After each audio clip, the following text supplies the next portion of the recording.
एक शराबी आदमी लड़खड़ाते हुए अपने घर लौटता है। दरवाजे पर उसकी पत्नी और मासूम बेटी रानी उसका इंतजार कर रही होती है। पत्नी ने दुख होकर कहा कि शराब पीने के लिए तुम्हारे पास पैसे होते हैं, लेकिन घर में खाना खाने के लिए कुछ नहीं होता है। इतना सुनते ही वो आदमी गुस्से से भड़क जाता है। उसने अपनी पत्नी को बेरहमी से पीटना शुरू कर दिया। माँ को बचाने आई रानी को भी उसने नहीं छोड़ा। इतना ही नहीं, उसने अपनी पत्नी का अपमान करते हुए उसे पैसों के लिए किसी और के साथ जाने की बात कह दी। अगली सुबह रानी की आंख खुलती है तो उसकी माँ की मौत हो चुकी थी। तभी पड़ोस की एक लड़की ने आकर बताया कि उसके पिता की लाश भी बाहर पड़ी हुई है। एक ही रात में रानी अनाथ हो गई। टूटी हुई रानी ने गांव छोड़ दिया, लेकिन शहर में उसकी जिंदगी और मुश्किल हो गई। कई दिनों तक भूखी रहने के बाद एक रात वो सड़क किनारे बैठी हुई थी। तभी एक अजनबी आदमी उसके पास आया और उसे अपने साथ चलने का इशारा किया। भूख और मजबूरी से हार चुकी रानी ने कपटी आवाज में सिर्फ इतना पूछा, कितने पैसे दोगे? उस आदमी ने कुछ नोट रानी के हाथ में रख दिए और अपनी मजबूरी के आगे हार कर रानी उसके साथ चल पड़ी। अब ये रानी की हर रात की कहानी बन चुकी थी। वो रोज अजनबियों के साथ जाकर अपने मजबूरियों का सौदा करती थी। धीरे धीरे उसने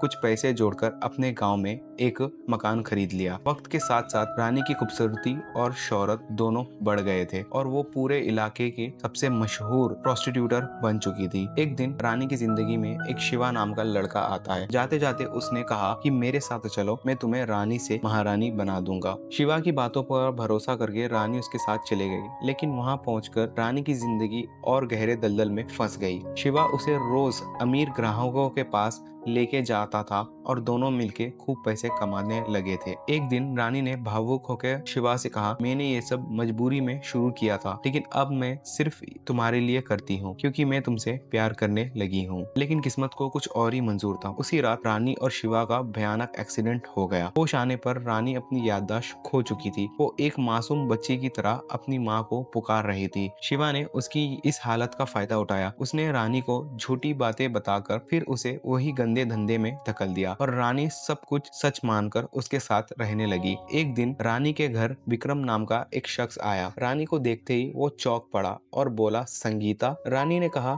मेरा नाम रानी है। लेकिन वहाँ पर भी रानी विक्रम के साथ फ्लर्ट करना शुरू कर दिया। विक्रम का गुस्सा फूट पड़ा।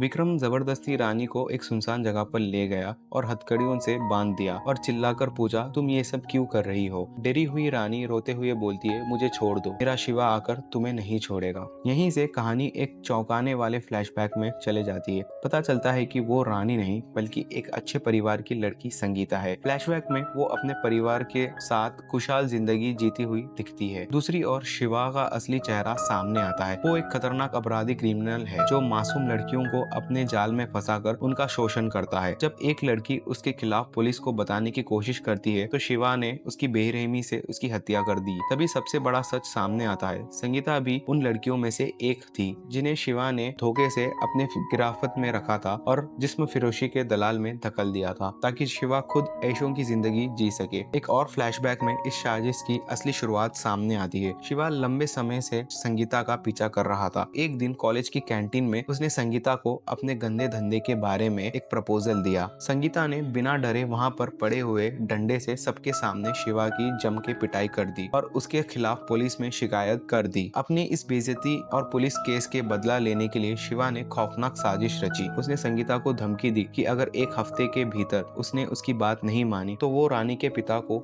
जान से मार देगा। धमकी से डरे बिना संगीता सीधे पुलिस स्टेशन पहुंची, लेकिन वहां पर उसे एक लड़की मिलती है। वो लड़की ने शिवा के काले कारनामों की पूरी सच्चाई संगीता को बता दी। इस बीच विक्रम ने संगीता को सावधान रहने की सलाह दी, लेकिन वो पीछे नहीं हटी। संगीता खुद शिवा का सामना करने उसके घर पहुंच गई। जैसे ही शिवा उसके साथ जबरदस्ती करने की कोशिश करता है, विक्रम और पुलिस ने वहां पर छापा मार दिया। शिवा रंगे हाथों पकड़ा गया एंड उसको अरेस्ट कर लिया गया। लेकिन जेल जाते समय शिवा की आंखों में सिर्फ एक ही चीज थी, संगीता से खौफनाक बदला लेने की आग। कहानी फिर वर्तमान यानी प्रेजेंट में लौट आती है। विक्रम संगीता को उसकी खोई हुई यादें वापस दिलाने के लिए एक डॉक्टर के पास ले जाता है। वहाँ एक चौंकाने वाला सच सामने आता है। डॉक्टर बताता है कि जेल से छूटने के बाद शिवा ने बदला लेने के लिए संगीता को एक ऐसा खतरनाक इंजेक्शन दे दिया जिससे उसकी सारी पुरानी यादें मिट गई।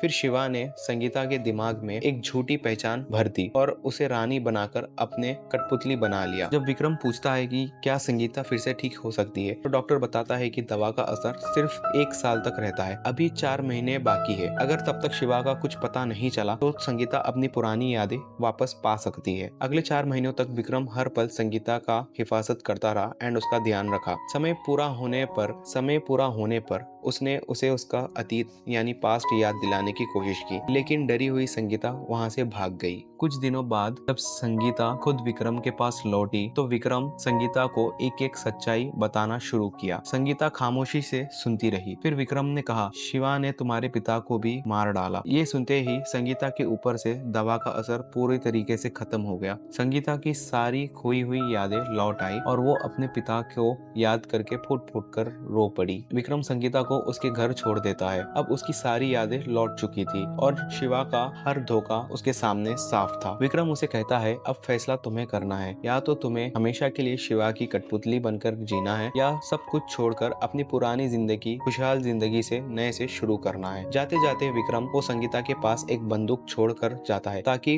वो अपने आत्मसम्मान की लड़ाई और अपनी किस्मत का फैसला वो खुद कर सके। हाथ में बंदूक और दिल में बदले की आग लेकर संगीता सीधे शिवा के पास पहुंचती है। वो गुस्से में पूछती है, तूने मेरी जिंदगी क्यों बर्बाद की? संगीता को देखकर शिवा को समझ आ जाता है कि उसे सब कुछ याद आ चुका है, लेकिन पछताने के बजाय वो हंसने लगता है और शिवा संगीता को अपमान करते हुए बताता है कि कैसे उसने सीधी सादी लड़की को अपनी साजिश से रानी बनाकर उसकी पूरी जिंदगी तबाह कर दी। शिवा के हर शब्द के साथ संगीता का गुस्सा बढ़ते जाता है, लेकिन इस बार वो डरने वाली नहीं थी। कहानी एक शानदार मोड़ ले लेती है। कुछ समय बाद संगीता एक सम्मानित अधिकारी, रेस्पेक्टेड ऑफिसर बन जाती है। अपने दर्द को ताकत बनाकर वो उसी जगह रानी बालिका संस्था शुरू करती है जहाँ कभी उसकी जिंदगी बर्बाद हो चुकी थी। इस खास मौके पर वो विक्रम को दिल से धन्यवाद करती है, क्योंकि विक्रम के वजह से ही संगीता को एक नई जिंदगी जीने का हौसला मिला था। आखिरी दृश्य सीन में सबसे बड़ा ट्विस्ट सामने आता है। शिवा अपनी याददाश्त खो चुका होता है। उसे अपना नाम, अपना अतीत और अपना पास्ट कुछ भी याद नहीं था। वही शिवा रानी बालिका संस्था में एक मामूली सा चौकीदार की जिंदगी जी रहा होता है। दोस्तों, आखिर में संगीता ने शिवा को पुलिस के हवाले नहीं किया था। उसने वही याददाश्त मिटाने वाली इंजेक्शन देकर शिवा की सारी याददाश्त दूर कर दी एंड अब शिवा उसी रानी बालिका संस्था में एक चौकीदार बनकर अपनी जिंदगी जी रहा है। अब आप बताइए,